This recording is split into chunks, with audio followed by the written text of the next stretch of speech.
todos, sejam muito bem-vindos. Meu nome é Regina Cury, eu sou membro da Casa Hunter, coordenadora do projeto Day Hunter, que é um programa de atendimento multidisciplinar a pacientes com doenças raras e seus cuidadores, com unidades já atendendo em 4 capitais brasileiras, São Paulo, Rio de Janeiro, Salvador e Goiânia. E hoje eu tenho um enorme prazer de estar aqui com 3 especialistas, 3 referências em uma doença que tem sido discutida esses dias na mídia da Casa Hunter, que é o angioedema hereditário. Então, sejam muito bem-vindos, Dr. Pedro Giovanni Bianchi, Dr. Fernando Félix e Raquel de Oliveira Martins, que é presidente da Abrange, Associação Brasileira de Angioedema Hereditário. E também a Abrange é da FebraRaras, que é a Federação Brasileira das Associações de Doenças Raras, né, da qual a Casa Hunter também faz parte, né? Então, muito obrigada, agradeço muito a presença, a disponibilidade de vocês 3. E vamos conversar com o Dr. Pedro Giovanni Bianchi. Gostaria que o senhor nos contasse, Dr. Pedro, qual foi a sua primeira experiência com essa patologia, e gostaria que o senhor se apresentasse também, em primeiro lugar, por favor.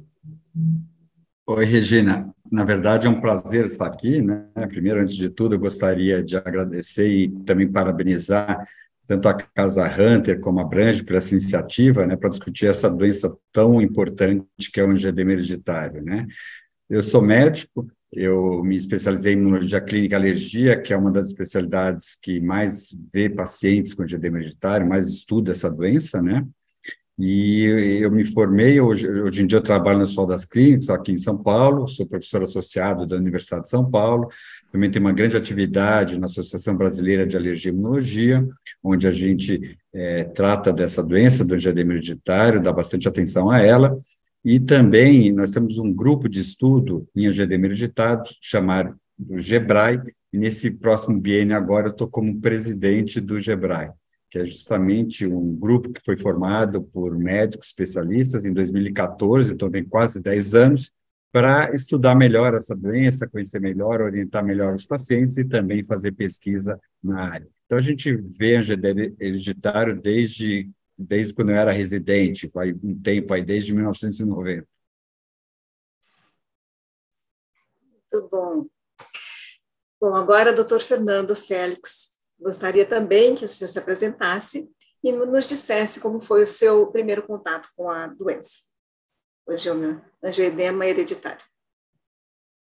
Olá a todos, obrigado pelo convite. É um prazer aqui estar debatendo esse tema tão importante, né, para a saúde dos nossos pacientes. Eu me formei há 35 anos, esse é o meu 35º ano formado.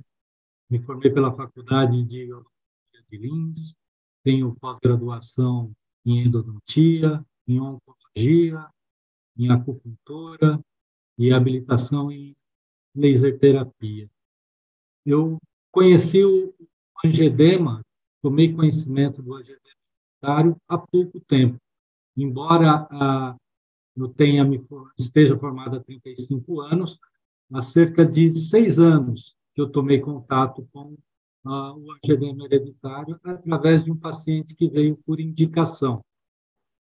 Esse primeiro contato me fez querer aprofundar um pouco mais sobre o tema, né, para poder atender o paciente, né, e a sua família, que acabou vindo todo atender. E uma coisa que eu quero deixar aqui esclarecido é que na odontologia não existe uma especialidade, um especialista em angioedema hereditário. A gente se aprofunda no assunto, né? Mas não existe essa especialidade reconhecida pelo Conselho Federal de Odontologia. Então, tem muitos dentistas, né, que a partir do conhecimento que a gente foi aprofundando, que trabalham em odontologia hospitalar, ou mesmo em seus consultórios, que hoje atendem aos pacientes com angioedema, né? Então, a gente tem essa preocupação para atender melhor o paciente. Acho que em muitas áreas da saúde, né, doutor Fernando, a gente começa a aprender em contato com essas doenças, na verdade, né? O doutor Pedro também deve ser da mesma opinião, né? Assim, como são doenças raras, né? A gente vai aprendendo à medida que elas nos aparecem, surgem na nossa frente, né? Assim. Bom, Raquel, então, com você agora, muito obrigada, seja bem-vinda. E como presidente da Abrange e também uma pessoa diretamente afetada pela patologia, né, eu queria que você nos contasse como surgiu a ideia de montar uma associação e há quanto tempo você está envolvida com as doenças raras. Eu pensei numa associação na época, mas uma associação de pessoas, tá? Não pensei em ser uma empresa. Isso aconteceu em 2005, e eu tinha vontade de falar sobre hepatite C, porque eu perdi meu marido com hepatite C. E quando eu fiz essa ideia de falar alguma coisa, a gente tinha o Orkut na época, em 2005. E aí eu comecei a falar de angioedema hereditário, até por... como eu afetada e uma das minhas filhas também afetada, e até por sugestão dela, né? Por que você não fala sobre angioedema hereditário do que hepatite C? Enfim, era só para dizer que realmente, assim, na hora não foi a minha patologia que me fez criar uma comunidade no Orkut, mas realmente... a gente começou a falar de angioedema hereditário em 2005. Eu pouco conhecia, né? Até hoje eu ainda não sou muito expert com internet, com rede social. E abri essa comunidade e, de repente, eu percebi que tinham algumas pessoas lá falando sobre o assunto. Eu falei, olha que interessante, né?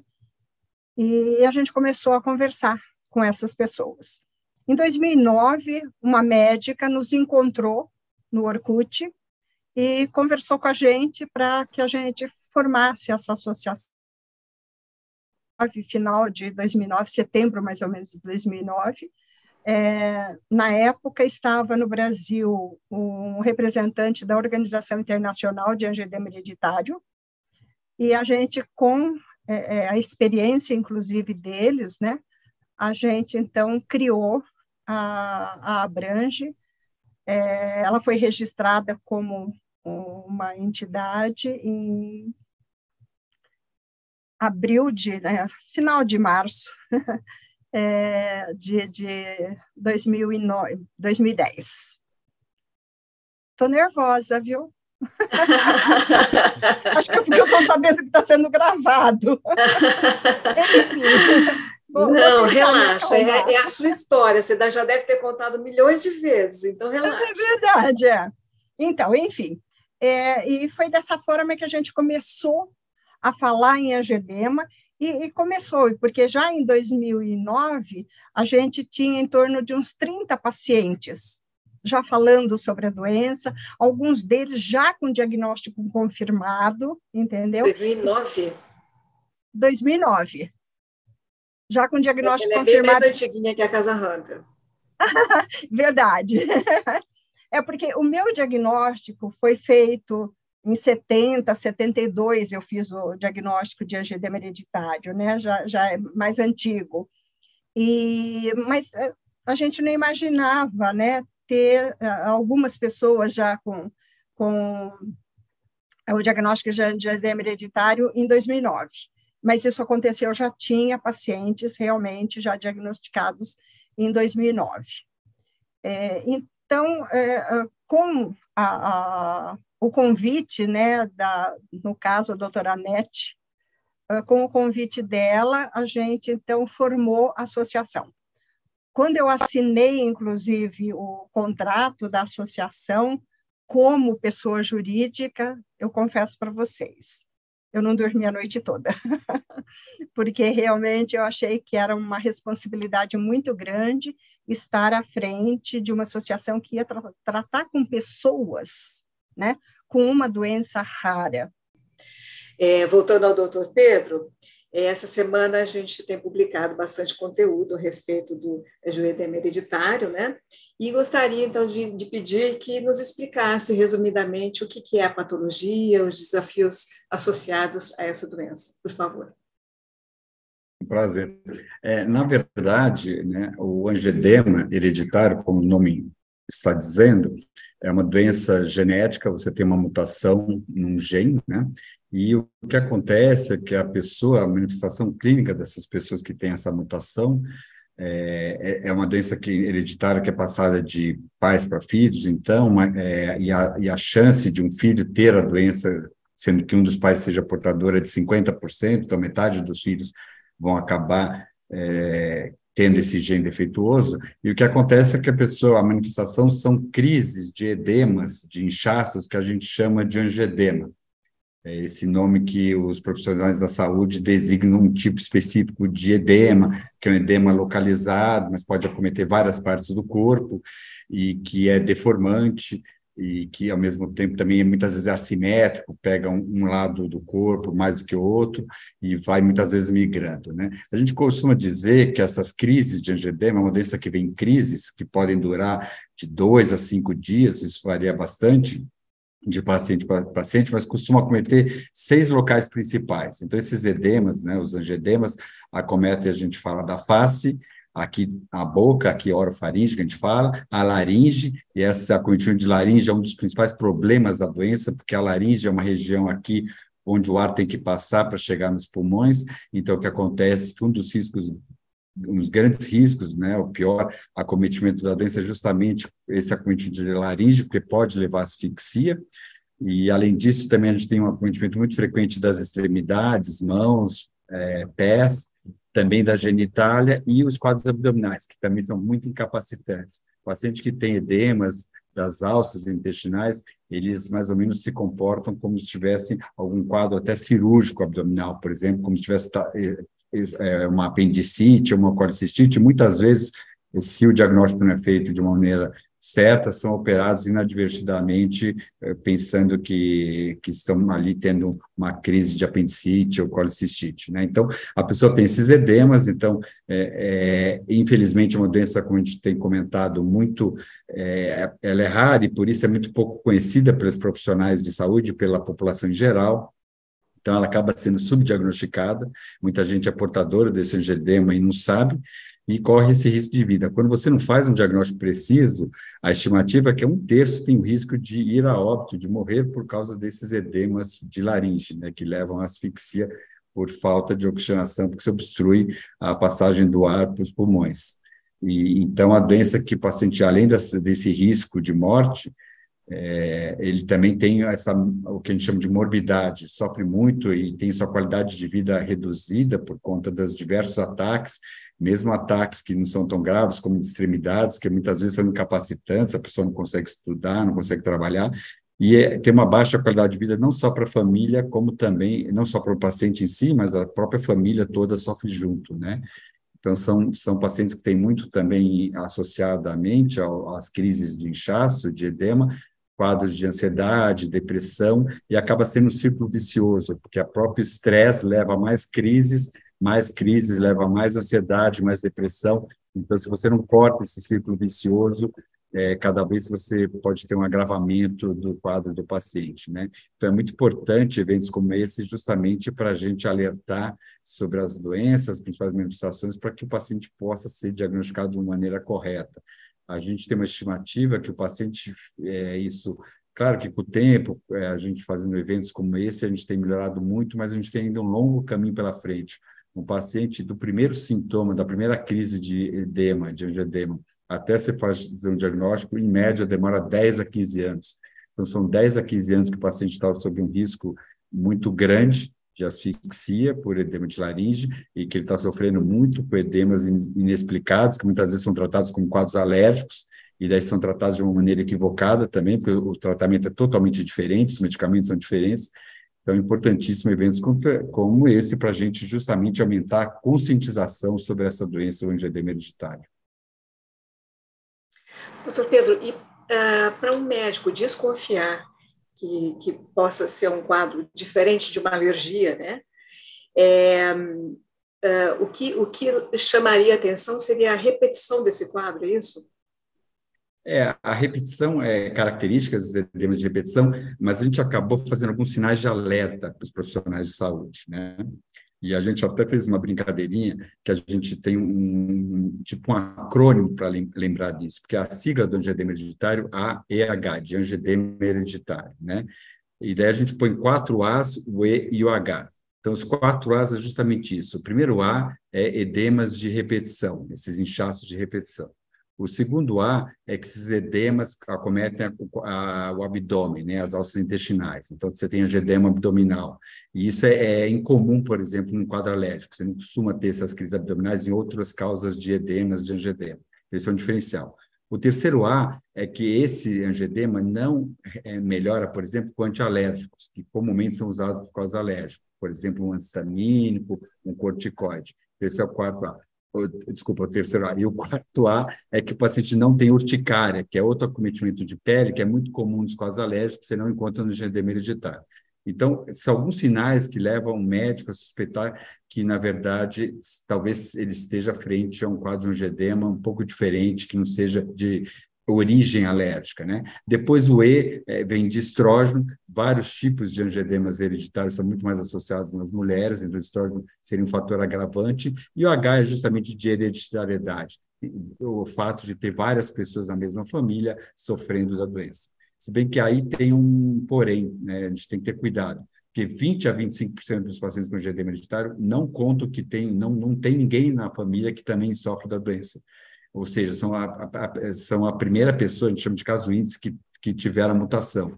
Então, embora ajuda muito quando o paciente conta que tem várias pessoas na família sofrendo do mesmo quadro, lembrar que pode ser que isso não ocorra em 20 a 25% dos casos. Muito obrigada, doutor Pedro. Doutor Fernando, como o senhor mesmo já disse, né, as doenças raras são um desafio, né, para os dentistas, que não costumam ver e não veem isso nem na faculdade, né? As características únicas que devem ser levadas em consideração no tratamento dentário de um paciente com angioedema hereditário, quais são? Então, o grande desafio para nós dentistas, e não só para nós dentistas, como para todos os profissionais de saúde, é o desconhecimento. Então, às vezes, apesar de toda a anamnese bem feita, o paciente desconhece e não passa a informação que nos leva à suspeita. O segundo desconhecimento é do próprio profissional, que apesar das informações dadas pelo paciente, ele não reconhece aquelas informações como um possível indício, né, de angioedema hereditário. Então, esse desafio é o maior obstáculo que a gente tem que superar. Dentro de um tratamento odontológico, os gatilhos, eles estão presentes a todo momento. A partir do momento em que o paciente chega com uma ansiedade para iniciar um tratamento, o medo que ele sente, já é uma possibilidade de gatilho. Então, essas consultas devem ser feitas com cautela, com calma, dentro da expectativa do paciente, acalmando o paciente. Se o paciente já tem o diagnóstico, ele já faz a profilaxia a longo prazo, faz a profilaxia a curto prazo, ele tem um medicamento de resgate. Então, tudo vai sair ao tempo, pode ter certeza, apesar dos riscos que a gente tem em todo o tratamento. Esse paciente, primeiro paciente que eu atendi, ele é um exemplo bem interessante de tratamento de um paciente com angioedema. porque ele passou por outros tratamentos, ele fez uma cirurgia de implantes, né, e teve a crise do angedema. Foi hospitalizado e ali chegou-se ao diagnóstico. Quando ele veio para o meu consultório e ele sentou na minha cadeira, preencheu a anamnese, a gente conversou, a primeira coisa que ele disse, eu tenho angedema hereditário, o senhor conhece? Eu disse, não conheço, vamos conversar sobre. Vamos tentar, me diga tudo aquilo que você sabe que eu vou me aprofundar no assunto para a gente descobrir junto também. Então, ele já chegou numa situação em que o obstáculo do desconhecimento era só meu, né? Ele já tinha o diagnóstico. E aí eu fui buscar informações para que eu pudesse também atender. Depois disso, ele fez praticamente quase os mesmos procedimentos que ele já havia feito antes e que levaram ele à crise do angedema. Ele fez com a gente tratamento de canal, fez cirurgias de implante, restaurações comuns, fez vários tratamentos. E, graças a Deus, não aconteceu nada. Porque esses gatilhos, eu acho, vêm muito da ansiedade, não só dos procedimentos invasivos. Tem um artigo tem um artigo publicado que diz que um episódio de angedema num paciente que se submeteu a uma moldagem odontológica. Lá no artigo não especifica o porquê disso, né? Mas eu imagino que aquela moldagem deve ter provocado algum sufocamento por escoamento do material de moldagem, o paciente ficou agitado e isso desencadeou, porque uma simples moldagem não é invasiva. Então, acredito que tenha acontecido isso, embora no artigo não explique detalhadamente o porquê. Então, a ansiedade a ser controlada, a busca de conhecimento, o tratamento, o paciente estando acompanhado, né, pelo médico, pela equipe multiprofissional, ajuda muito o tratamento. Não reduz o risco a zero, mas vai fazer com que esse tratamento possa ser feito mesmo para procedimentos mais invasivos. Em alguns casos, obviamente, em boa parte dos casos, envolvendo cirurgias, é aconselhável o ambiente hospitalar, mas dá para fazer muita coisa em consultório odontológico. Muito obrigada, doutor Fernando. O senhor falou uma coisa muito importante, que no nosso dia a dia, no projeto Day Hunter, em contato com os pacientes com doenças raras, acho que a Raquel vai saber, vai estar de acordo com o que eu estou falando, a gente ouve muitos pacientes que relatam que chegaram num profissional que desconhecia a doença e, diferente da sua atitude, né, que falou, não conheço a doença, mas vamos ver juntos, vamos conhecer a doença juntos, né? O que eles ouvem muito assim, não conheço a sua doença e não posso te atender. Né? Então, é uma atitude muito diferente, né? E que deixa o paciente muito na mão e muito desorientado, não é, Raquel? Você concorda com isso? Concordo plenamente. Você deve ver isso também, né? É bastante complicado. Às vezes, até por conta disso, existe essa demora tão grande, entendeu, no diagnóstico. Porque o que a gente percebe, hoje eu acho que já está mudando um pouquinho, mas a gente percebe que o médico não tem tempo de ouvir o paciente, certo? Se ele não ouvir, né, o paciente já tem uma certa dificuldade, né, em conversar com o médico para expor o que ele tem. Na maioria das vezes, como diz o Dr. House, né, o paciente mente, né? Então, é complicado. O paciente já tem essa dificuldade. E o médico, muitas vezes, não está disposto a ouvir. E se não ouvir, não vai conseguir entender que essa doença é recorrente, que essas crises são recorrentes, entende? Que tem outras pessoas na família. Então, o médico precisa parar um pouquinho para ouvir o paciente. Eu acho que isso é muito importante. A gente tem tido, inclusive, exemplos disso, né? De pacientes que como a crise acontece e o paciente acaba recorrendo à emergência, o médico plantonista nem sempre tem muito tempo para fazer isso, tá? Mas a gente tem exemplos de médicos que realmente resolveram ouvir a história do paciente, ouviram a história da mãe desse paciente, entendeu? E ele chegou, esse é um caso verídico, o médico acabou ligando para a Abrange e procurou informações com a gente. E ele é um hematologista, entendeu? Então, ele nem era muito da área, vamos dizer assim, mas ele resolveu ouvir a história. E a mãe do paciente também relatou isso. Diz que o filho dela foi salvo porque esse médico conseguiu ouvi-la. Né? O menino era... Então, descobrir algum caminho, né, para o paciente. Exatamente. O menino era adotado, cuja mãe tinha morrido de angedema hereditário, sem saber, né? Mas a mãe adotiva conhecia a história de que a mãe dele tinha morrido por asfixia. E ele teve um edema de glote por conta de um procedimento dentário. Tá? Então, foi muito interessante, né? Essa história é muito interessante, por conta dessa possibilidade que o médico teve de ouvir a história. E quando ele ouviu a história, ele falou, espera aí um pouquinho, deixa eu dar uma pesquisada no assunto. A internet... que tinha alguma coisa por trás, né?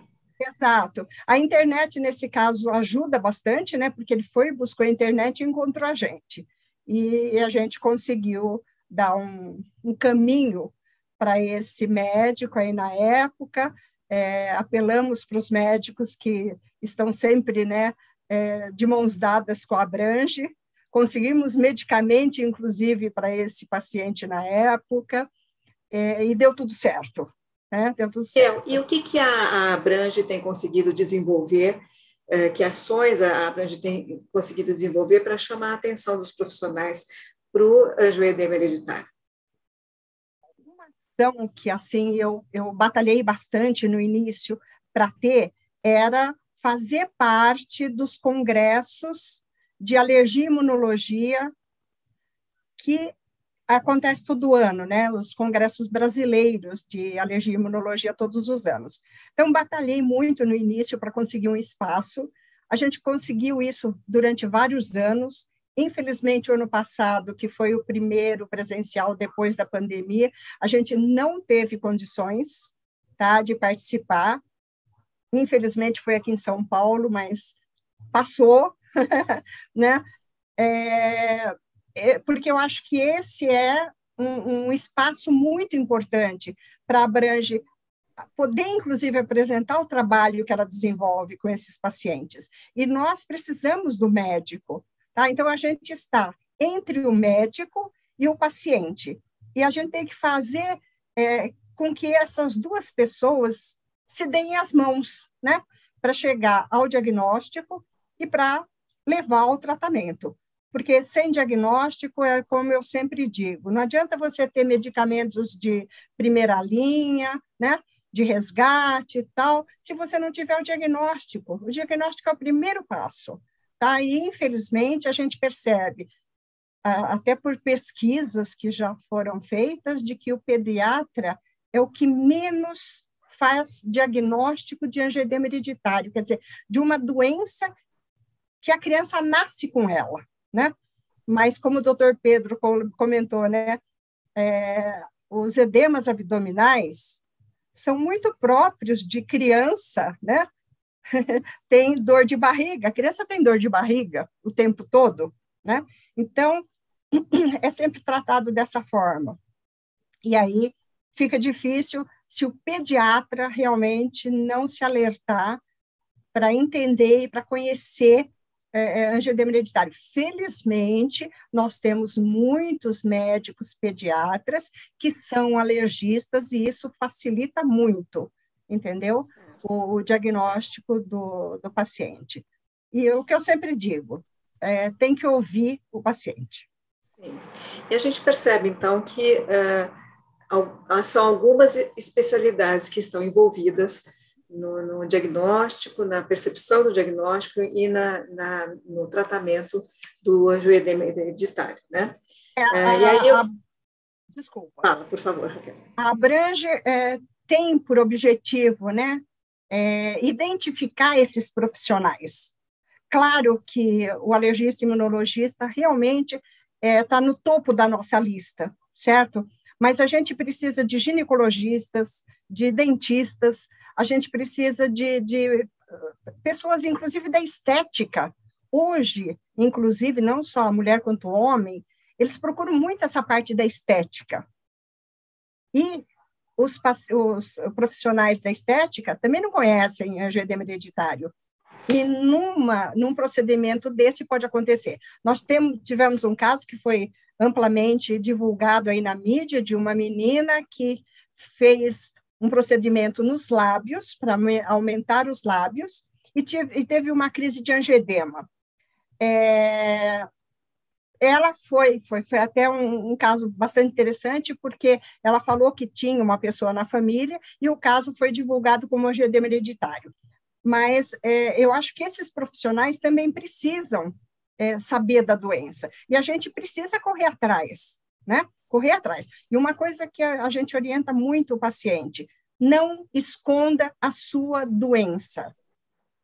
Você vai em qualquer especialista da área de saúde, você fala sobre o assunto, entendeu? Porque é dessa forma que a gente vai conseguir com que os pacientes, com que os profissionais conheçam a doença.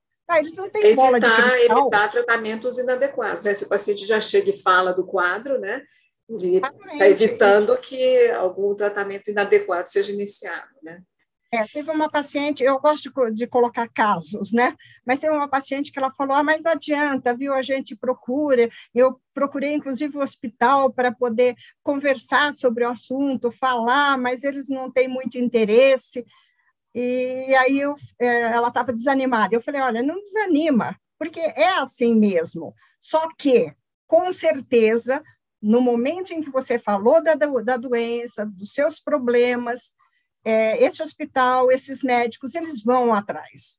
Porque se chegar um outro paciente falando do mesmo assunto, eles vão dizer: opa, peraí, eu já ouvi falar sobre isso, né? E agora a gente tem a mídia social, que ajuda bastante, e a gente agradece, inclusive, a Casa Hunter por essa realização aí, e a chamar o angioedema hereditário para essa série, que eu achei muito interessante. Muito bom. Muito obrigada, Raquel. Bom, doutor Pedro, nós falamos, então, de várias especialidades que estão envolvidas aí no diagnóstico, no tratamento do angioedema hereditário, e, inclusive, nos vídeos que foram divulgados, a gente teve um ginecologista que falou do atendimento que ele deu a diversas gestantes com o quadro, né?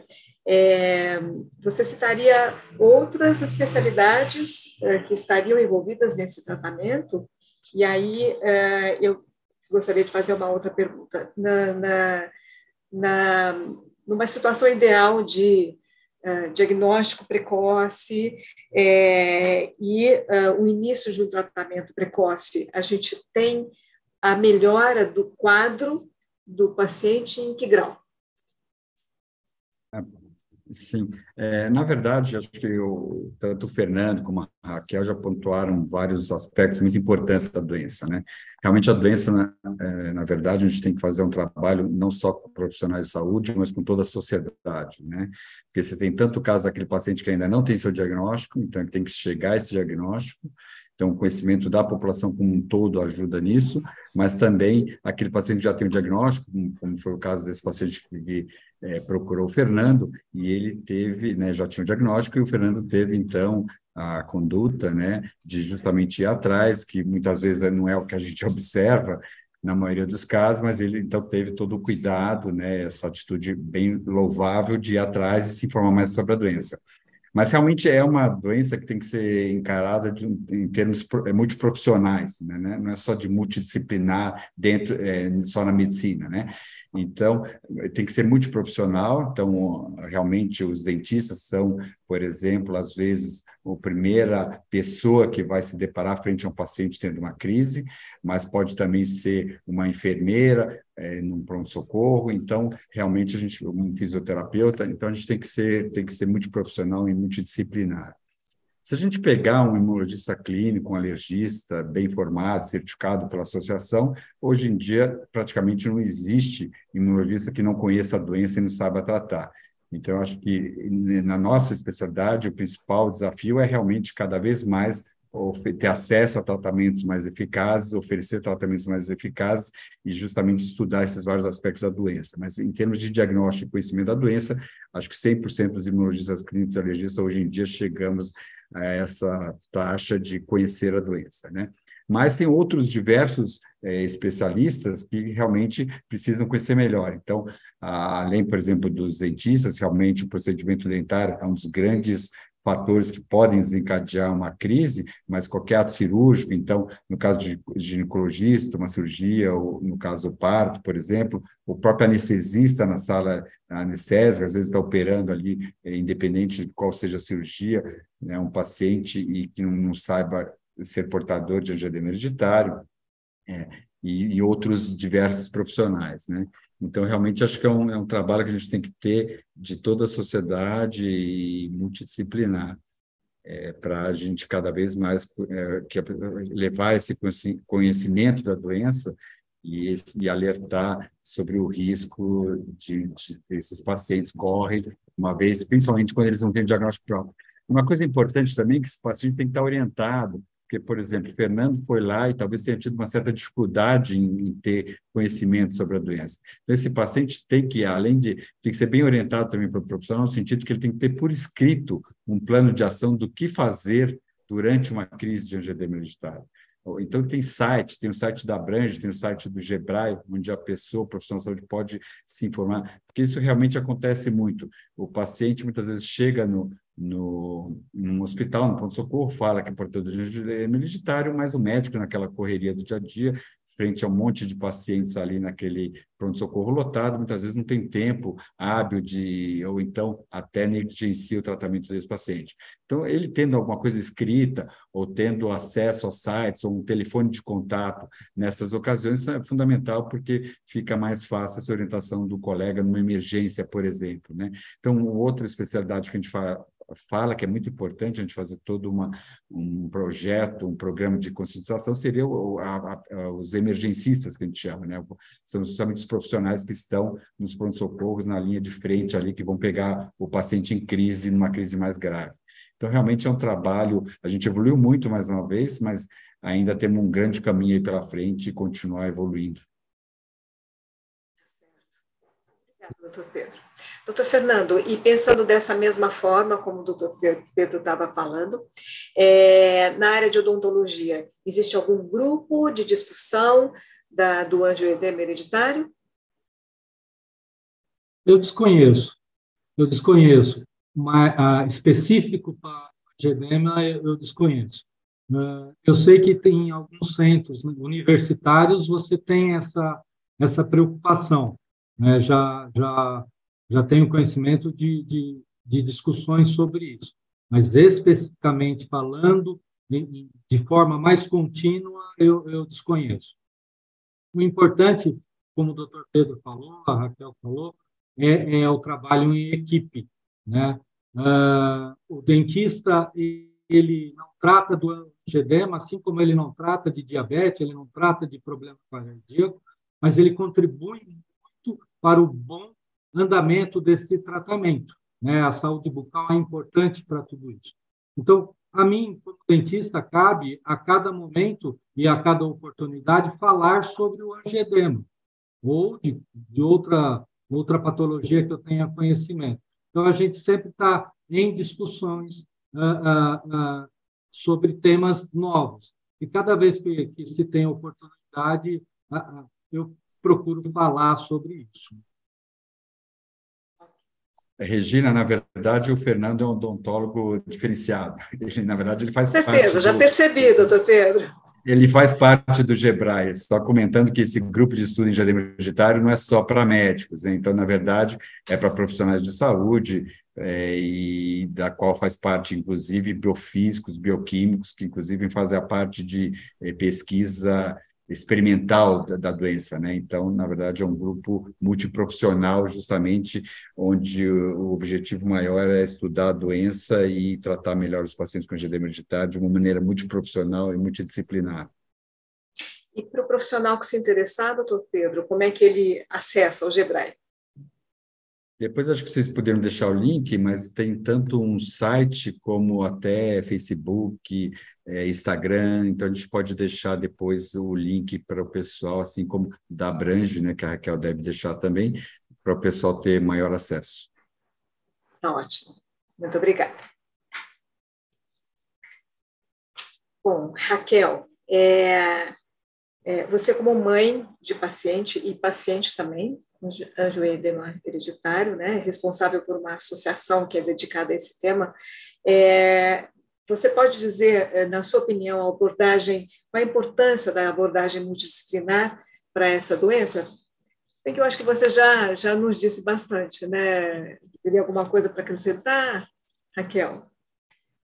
É o caminho, inclusive, que a Abrange segue, né?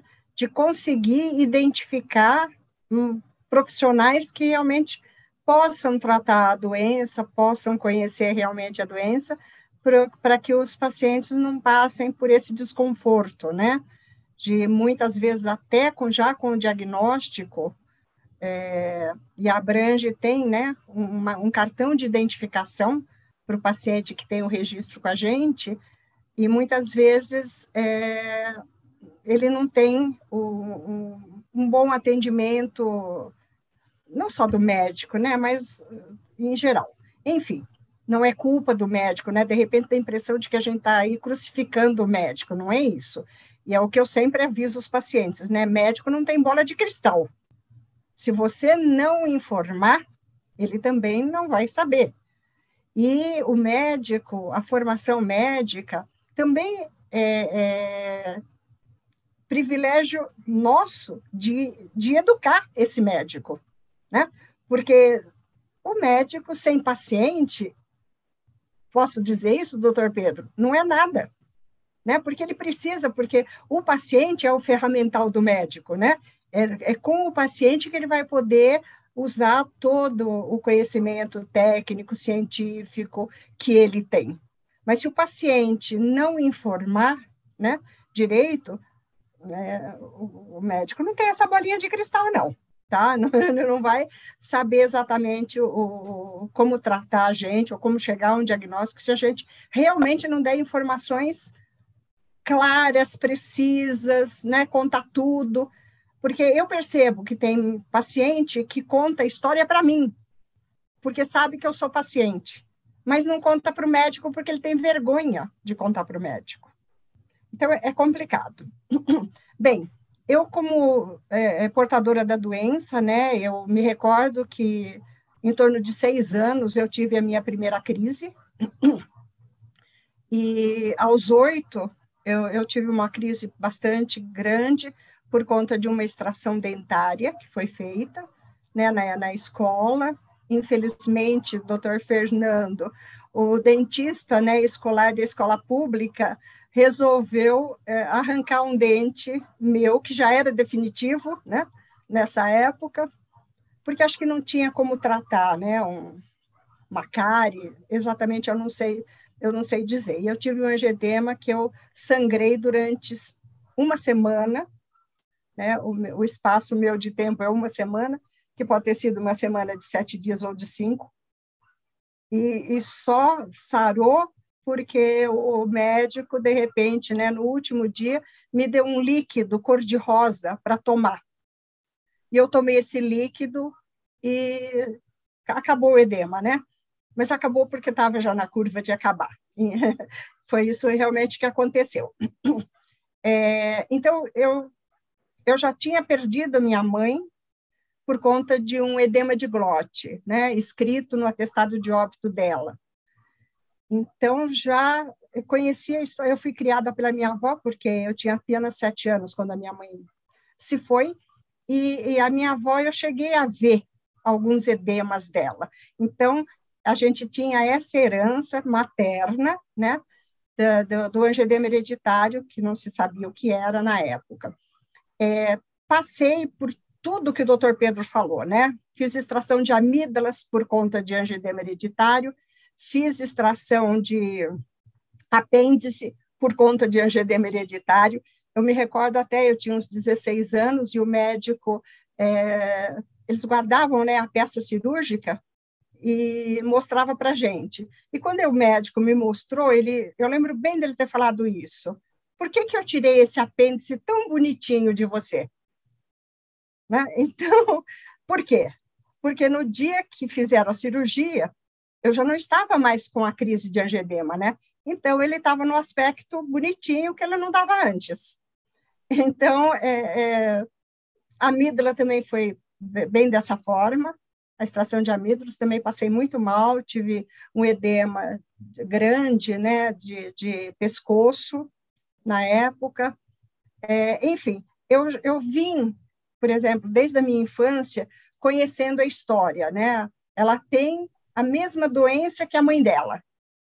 Então, eu cresci com isso, consegui um diagnóstico clínico, primeiramente no HC, e depois laboratorial. Mas, quando eu consegui o laboratorial, eu já estava grávida, né? Então, por mais que a gente já até soubesse, alguns médicos já tinham comentado comigo, né, que, olha, filho, tal, a gente não tem muito, né, não cai muito a ficha da gente imaginar que você vai transmitir uma doença, né? Então, é bastante complicado isso. Mas, enfim, eu tive muitos problemas na gravidez da minha primeira filha, mas foram todos bem controlados, já estava com um atendimento médico, um acompanhamento médico, só pelo fato de estar grávida, nada se podia fazer, né? E parti para a segunda filha, né? Tive 2 filhas, uma tem a herança e a outra não, então está dentro daqueles 50%, né? E quando aconteceu da primeira crise, né, da Renata, aos 5 anos de idade, a gente não precisava nem fazer teste, né? Já sabia que realmente ela tinha angedema hereditário. Como a minha mutação é a mutação que pega, né, atinge 85% dos casos, então foi fácil, simplesmente um exame de sangue constatou também a doença nela. Confesso para vocês que realmente assim foi muito doloroso para mim saber que a minha filha também carregava a mesma doença, tá?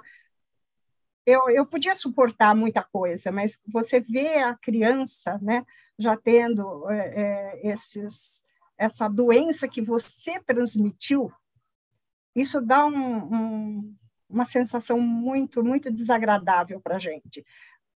A sua história de culpa, né?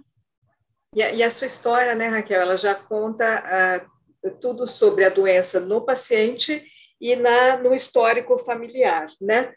Então, Exatamente. A história já conta toda a história Exatamente. do edema hereditário, né?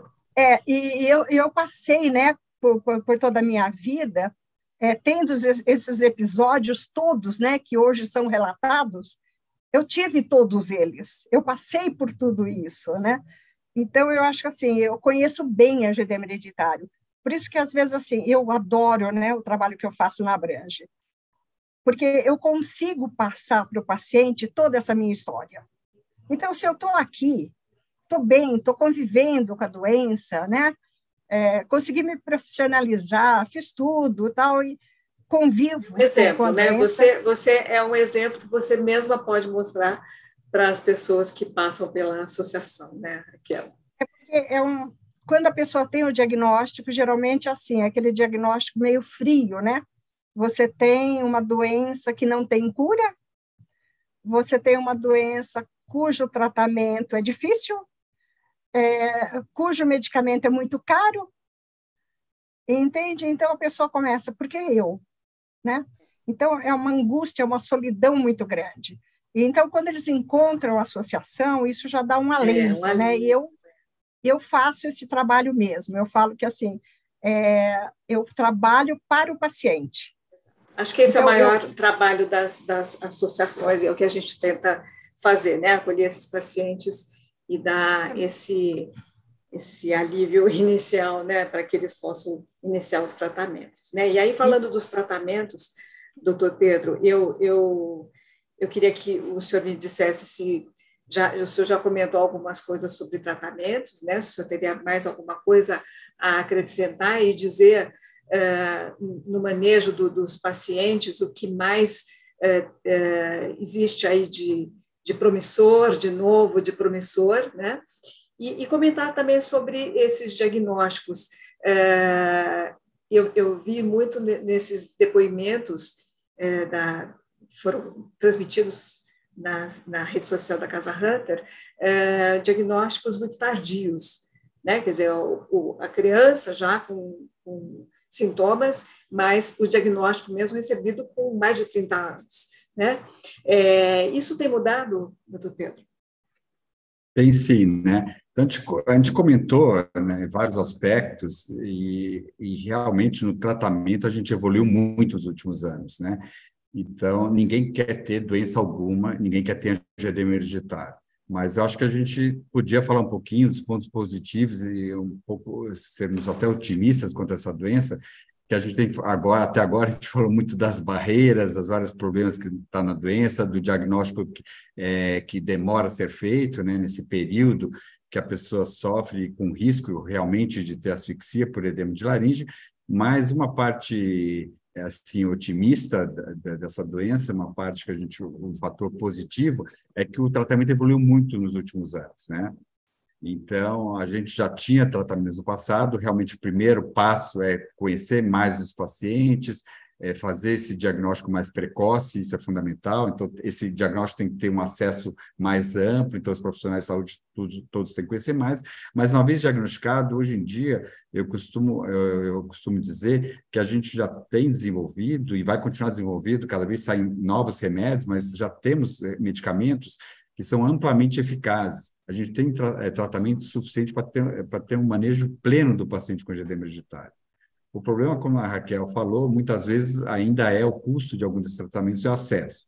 Mas antes de falar de custo e acesso, que realmente é outra barreira que a gente tem para fazer o tratamento adequado do paciente, a gente costuma dividir o paciente no tratamento da crise, naquele momento que ele está com angioedema hereditário, e esse foi o primeiro avanço. Então, hoje em dia, a gente tem 2 produtos que tratam muito bem a crise do angioedema hereditário, que você diminui o risco do paciente evoluir com angioedema e ter que, por exemplo, fazer uma intubação orotraqueal para o paciente não ter uma asfixia. Então, existem tratamentos muito eficazes e esse talvez tenha sido o primeiro grande avanço.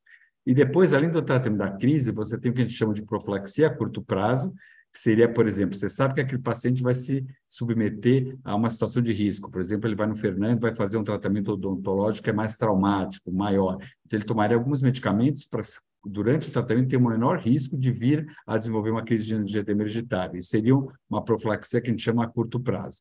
E tem a profilaxia a longo prazo.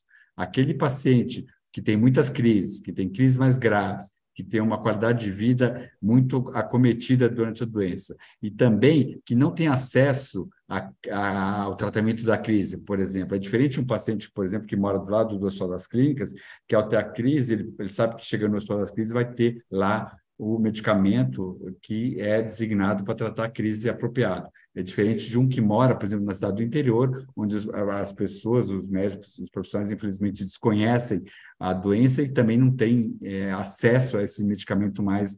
Então, esse paciente precisa do que a gente chama de profilaxia a longo prazo. Ele vai tomar um medicamento, e aí tem mais de um medicamento já desenvolvido, que ele vai usar para prevenir a crise, não chegar a ter crise, diminuindo muito o risco.